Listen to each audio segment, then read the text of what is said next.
Hi, I'm Joanna from Jamestown Distributors, and with me today is TJ Harris, who's going to take us through the spring commissioning process on this 1970 Seacraft before we launch it for the season. I have a spring checklist here I downloaded from North Atlantic Marine Services. I'm going to go down the list, double check everything's in good running order, and if it's not, I'm going to replace it. Well, let's get started. This commissioning is based on a 20-foot center console with a 4-stroke outboard that was winterized last fall. The battery should be removed each winter and reinstalled in the spring. The first step is to inspect your batteries. As per Coast Guard regulation, the positive terminals must be covered. Double-check the tightness of the terminal nuts, and if your battery has wing nuts, it's a good idea to replace them with hex nuts and lock washers.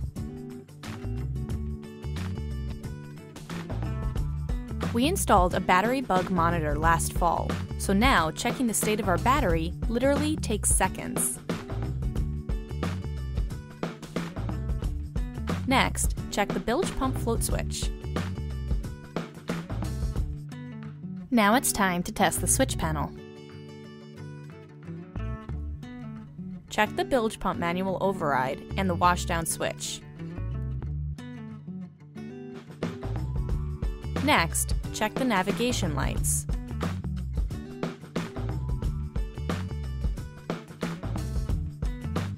Now it's time to inspect the dock lines. Check for any frays or snags and replace them if necessary.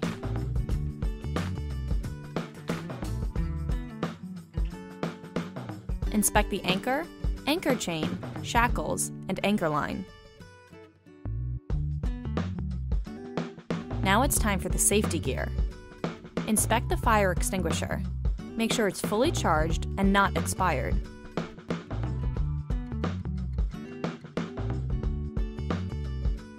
Then check the flares.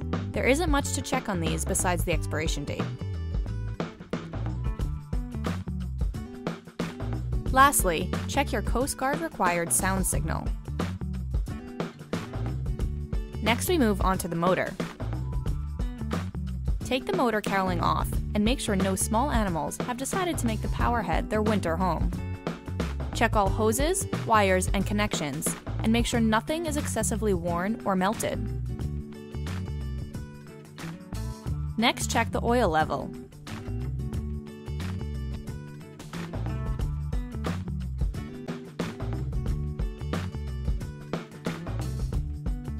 Now prime the fuel system by squeezing the bulb till it's hard. Now hook up the motor flusher to the lower unit and start the motor.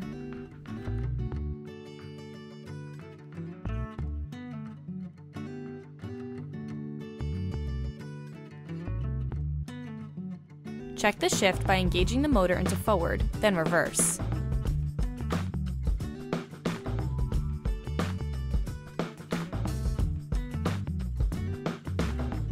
Let the motor run until it reaches normal operating temperature. Never leave your motor unattended when it's running with the flushing attachment on. Severe damage can occur to your motor if the flusher should accidentally fall off. If your spark plugs, anodes, and any filters were not replaced in the fall, it's a good time to do that now. Finally, check the trailer lights. We had to replace one bulb before our trailer was ready.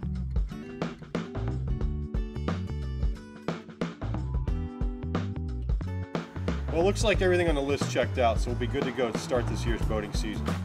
You can find more how-to videos like this one on our website at jametowndistributors.com.